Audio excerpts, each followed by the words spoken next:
I don't know if hiring all friends was truly the best option. Remember like the basketball players coming back and just bringing just envelopes of cash back. Comical. I was like, why are you even bringing that back? You just take it. What are we going to do? I can't do it. This guy's 6'7". You know, we're in an office. There's mushrooms growing out of the ground. It's like, obviously we can't do anything. We didn't plant them. We weren't growing them. They were growing out of the wall. Yeah, that is a good clarification. I want to call that out in 2024 with that being very popular. Yeah. It was not purposeful mushrooms. Definitely not. He was number one.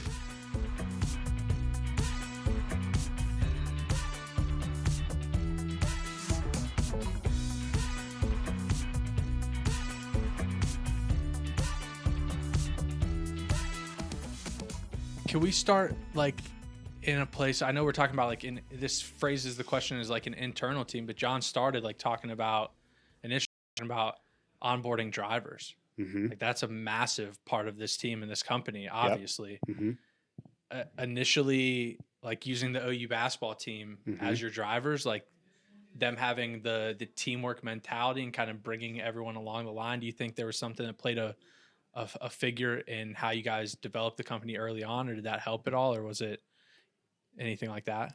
You know, we were athletes growing up, so that mindset was familiar with us, and you could trust it more, maybe. And I wasn't as familiar with just other people because coming out of high school and now you're 2 years into college, still hanging around people that are pretty similar to you, you know? So I found comfort in being able to trust athletes more.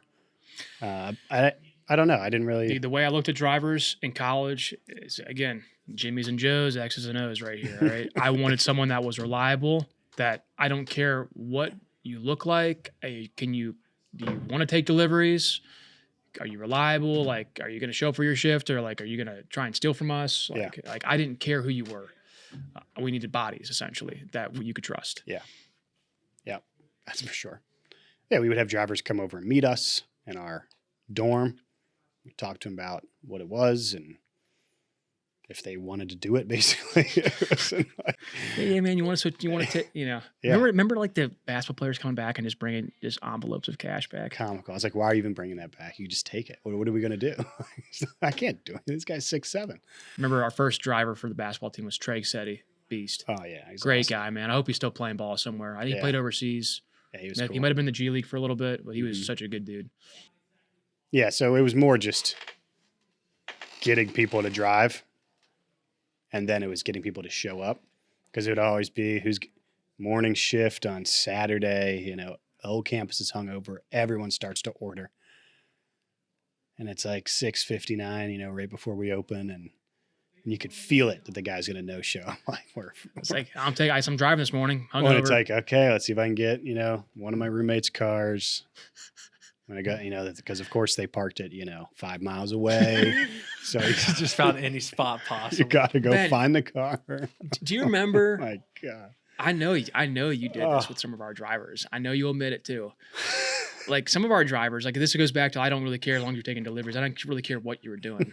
How many of our drivers did you have their phone numbers? You'd call them from rides for the bar, like from the bar. I didn't use it for the bar as much, but there was I'd like come back to this every now and then and try to think of the kid's name. It was one guy, and it was when I was living off West State in that like single apartment.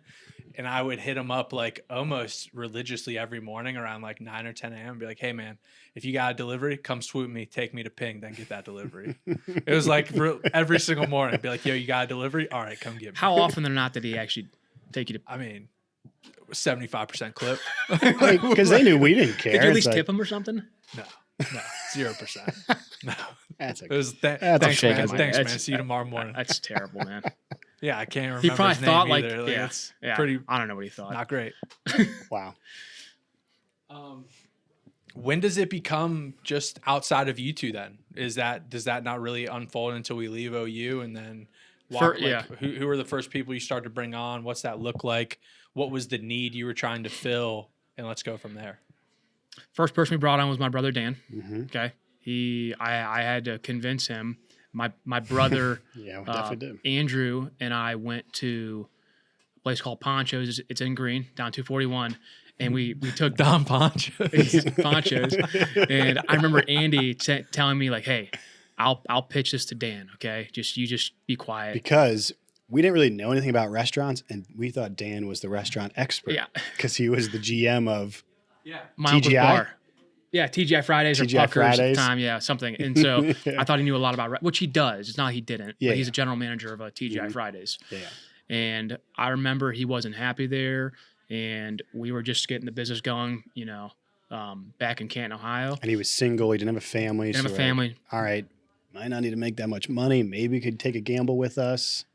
And at the same time, like my dad at this point was like, hey, you need to, was telling him like, hey, you need to give this a shot because these guys are really determined to make this work. He was number one. Okay. He was number one. Cue it. Yeah, I got to throw that gift in there for sure.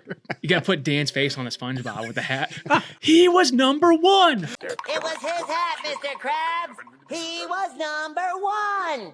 100%. No, but yeah, I still to this day, man, I thank him. Like, Dan is someone that has always put our company first, no matter what.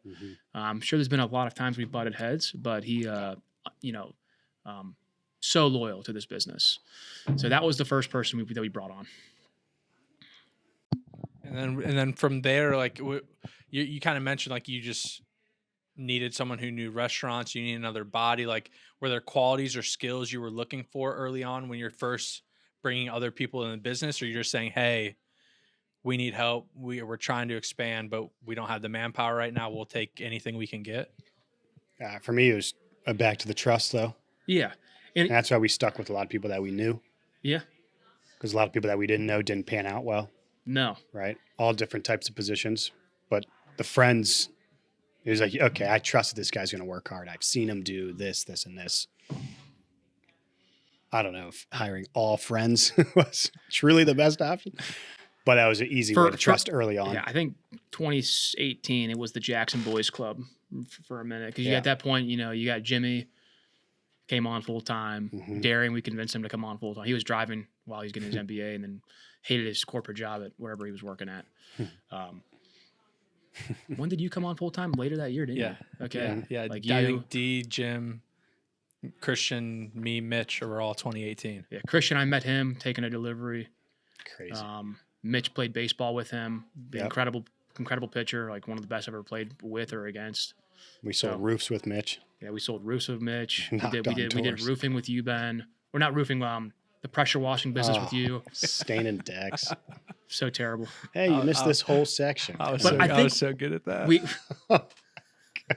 gotta do that. We gotta do a segment on Ben's odd jobs with Holy Aaron shit. and John. Oh, that was the worst. All right, no, but that job just sucked. It was so Sucked. bad. So hot. Yeah. it was miserable, but it paid decent. I guess. Maybe. But no, I think at the time when we were getting this thing going, like pivoting from, at this point, remember, when we're bringing everyone else, we're no more on demand, but we pivoted to catering delivery, B2B. We just needed bodies to grind the way that we were going about it. And I'm not saying everyone cared as much as I did or John did. I still don't believe people do. It just, How could you? it's like, how could you? It's like a child to me. Yeah. So, but, finding people that wanted to be part of a bigger thing and not just get paid immediately was probably the biggest indicator to me if they were going to work out or not. Yeah. Oh, yeah. Yeah. If you didn't come in here and say, I want this, and this, I got to have this, and this. We're in an office. There's mushrooms growing out of the ground. It's like, obviously we can't do anything. We didn't plant them. We weren't growing them. They were growing out of the wall. Yeah, that is a good clarification. I want to call that out. In 2024 with that being very popular. Yeah. It was not purposeful mushrooms. Definitely not. They were just growing out of the wall. I have a picture. I'll send it to you. You can cue it up. It's all a right? black mold. Black mold mushroom. We just painted everything. Didn't even ask if we could. Yeah. Yeah.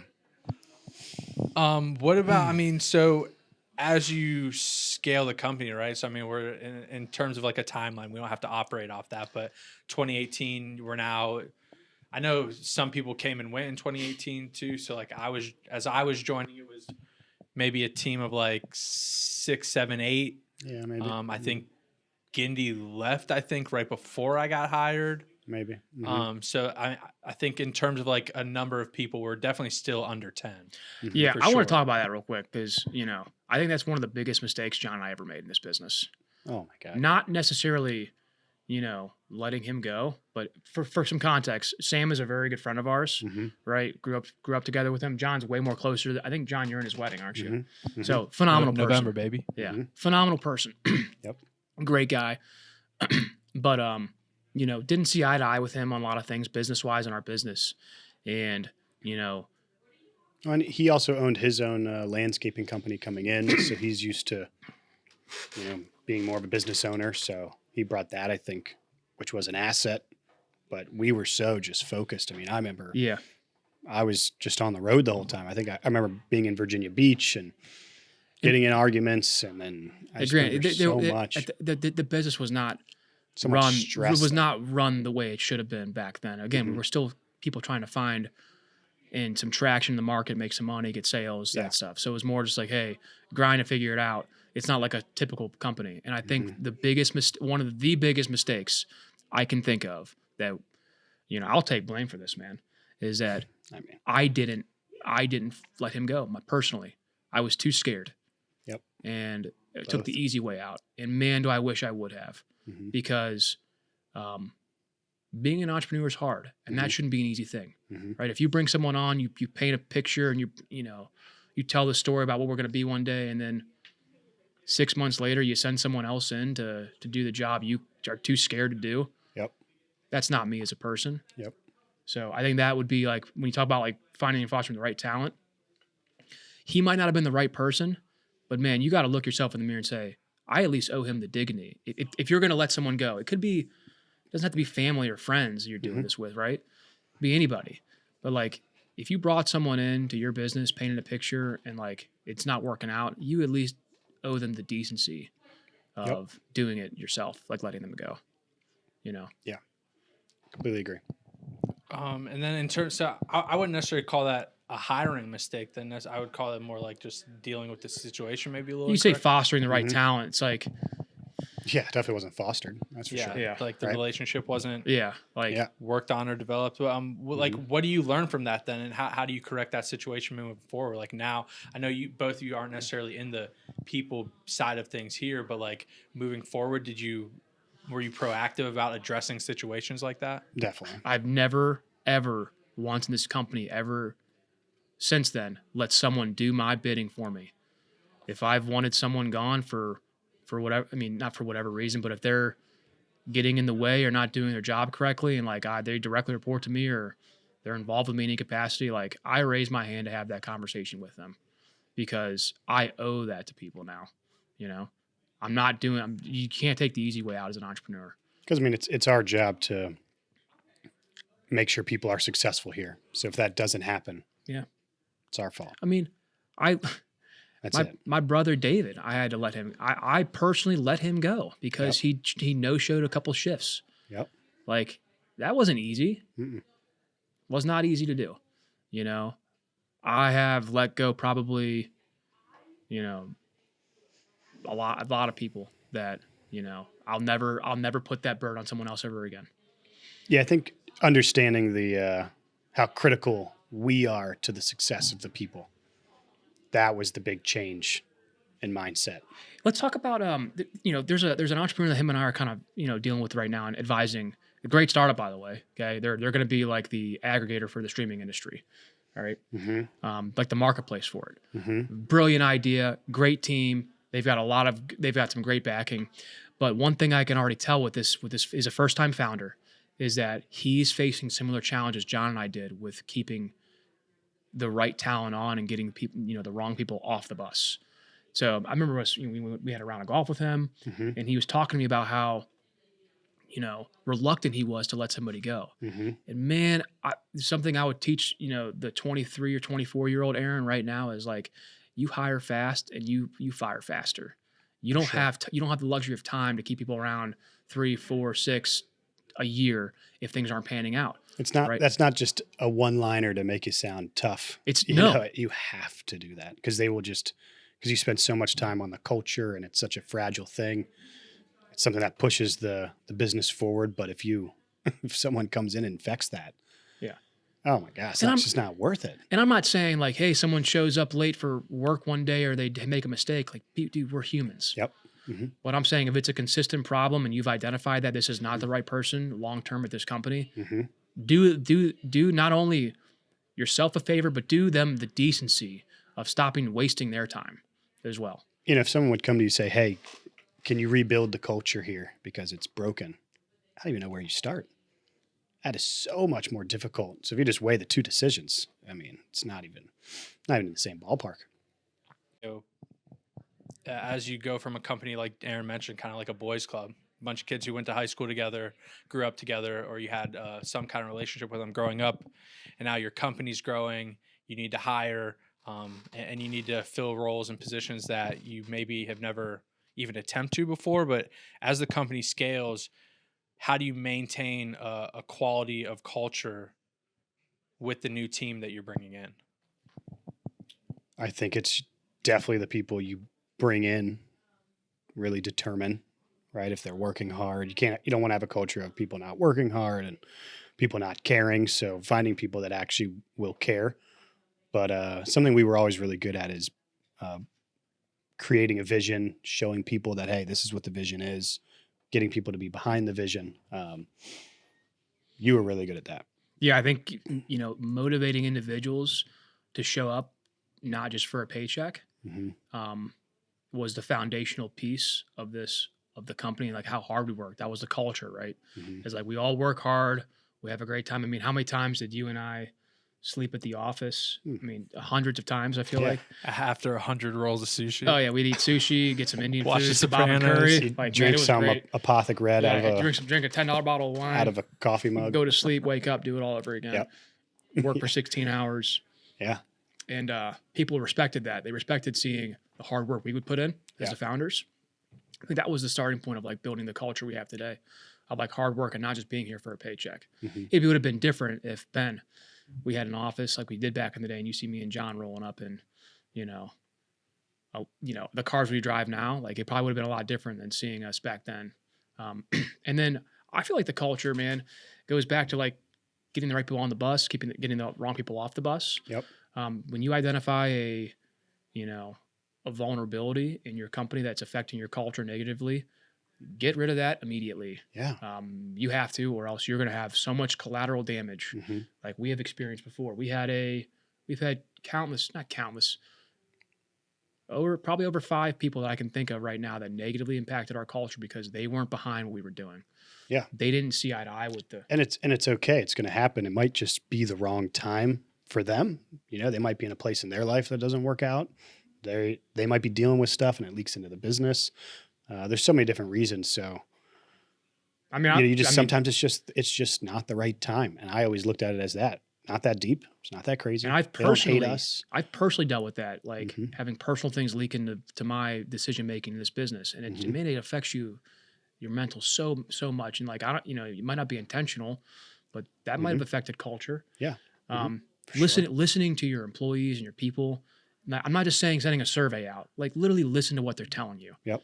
Right. Talk to them. See what they want. What makes them feel fulfilled. Yep. It can't just be a paycheck.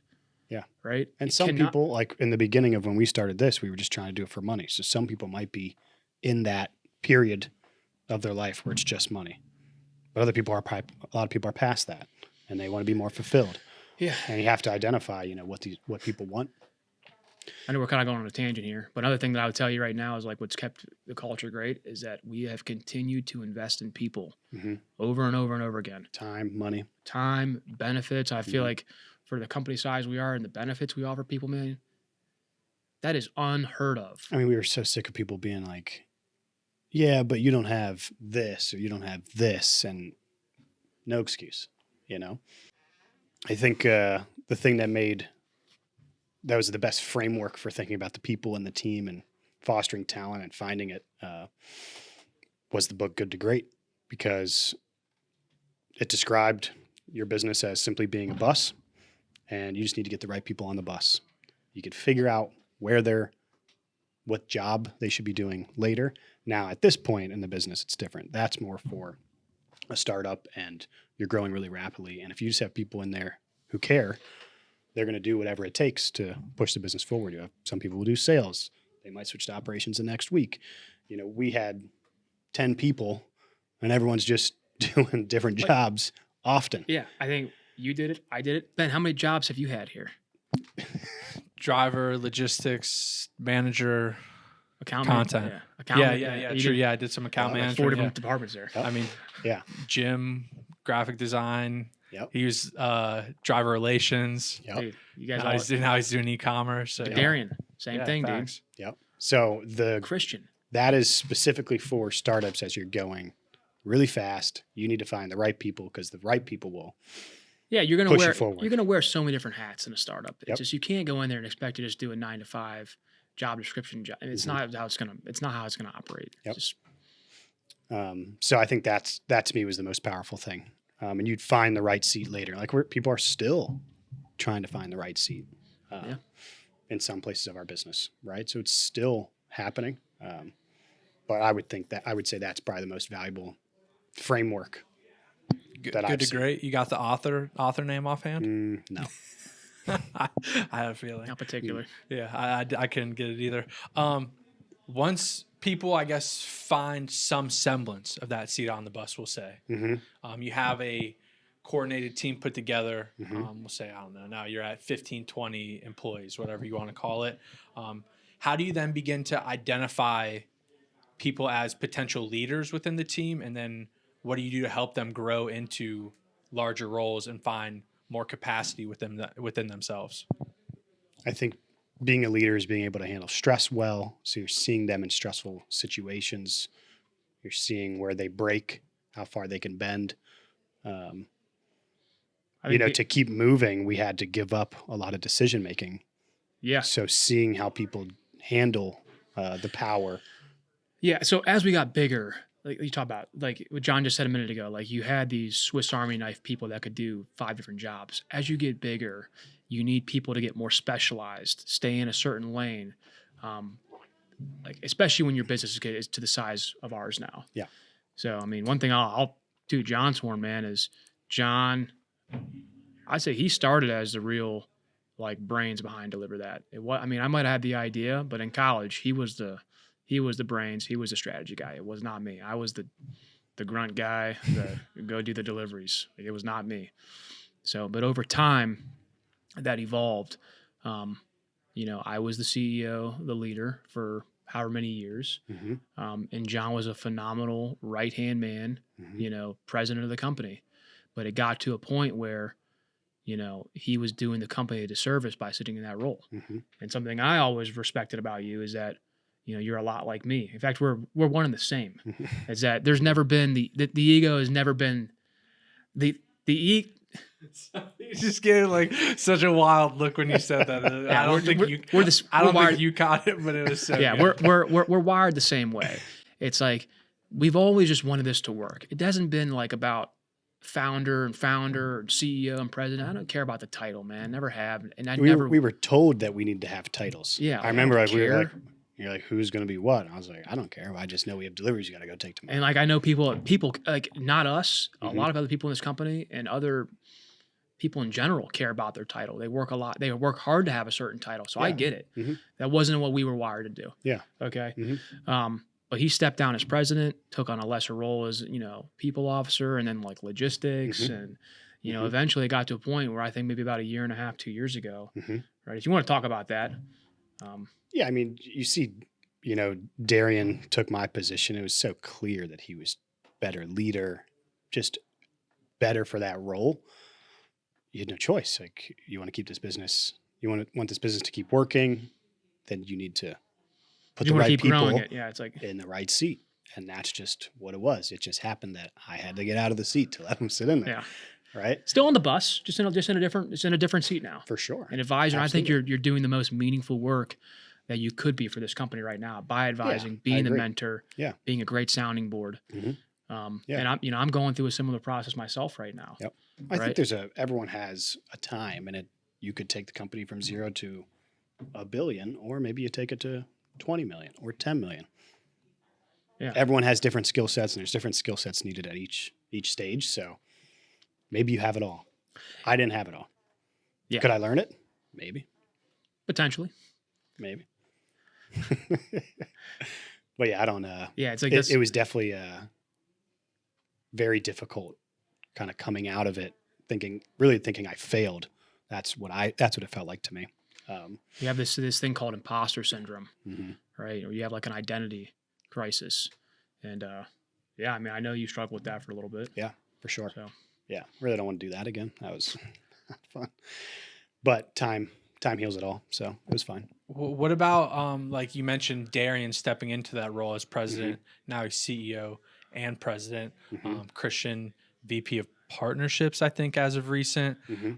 We just brought on Hercom. Obviously, now you have the Mats in the tech realm, so that's a whole other side of the business. But I mean, and then you have people like Tristan, who went from similar like as me. He comes on as a dispatcher, goes to school for 2 years to become a programmer, and now he's. Do you have his title? he's a software engineer here. Software engineer, Yep.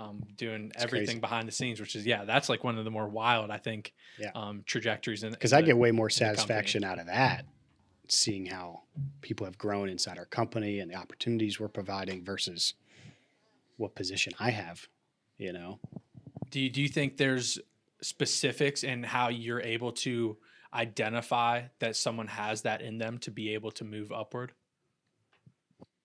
I think we touched on it a little earlier, but Yeah, I mean, you look at like someone's leadership quality, especially to be like a CEO. That's why Darian's a CEO. Right? He's a much better leader than I am. Yep. He's less emotional, Mhm. right? He might not be the visionary or like the problem solver that I am, but he's a much better leader of people. than because I this ever stage was. of the business, that's what it needs. Yeah. Is people as a leader. You don't need someone Right. coming in and turning the business on, we're going left today. Well, tomorrow we're going right. And today we're going straight. Yep.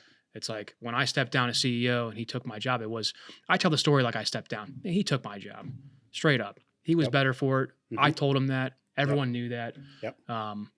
But we needed to make a decision on, building technology. I say it was because of that. It was in part because I was the one that could lead that, get into that space for our business. But he was, regardless if I did the technology or not, he's a much better CEO than I ever was. Yeah. Different stages. Just that's all it is. And like he might not be, he'll probably tell you this himself. I think I did a great job getting us from 0 to 10. He's gotten us from 10 to, over 20 this year. He might not be the guy that takes us from 25 or whatever the number is to 100. He'll be the first one to tell you that. Do I think he can? Absolutely. He's that type of a person. Yeah. So I think when you identify like someone has great leadership qualities, they care about people, they're not just here for a paycheck. I think that speaks volumes to someone like me and John. Yeah. We can trust them. And then this is the last thing I got for you guys, and this one's intriguing as of I think the past couple of years as we had to really build out this tech team. As a startup, we mentioned you're bootstrapping it. It's just you two. Then it's a couple buddies. Then it's how do we hire more people? Now we're at well over 50 employees, I think. Are we at almost 100, man? I bet you we'll be not almost at 100 right now. But if you counted the contractors and right? I would say pushing 70, 75. That's what I was going to say. Well over 60 as well. But how do you go from being a startup that has to kind of grind it out to being able to attract people of top talent when you're competing in a massive space like the restaurant industry or restaurant technology or just the technology space in general? I think it's the vision because every business can pay, everyone can have benefits. They all got the time off. They all have the same. That's just the foundation. That's the standard. So are they going to be building something that they get excited about? Yeah. Are they going to just go be a manager at a big company? Might make a little bit more money, but is there more upside we could provide?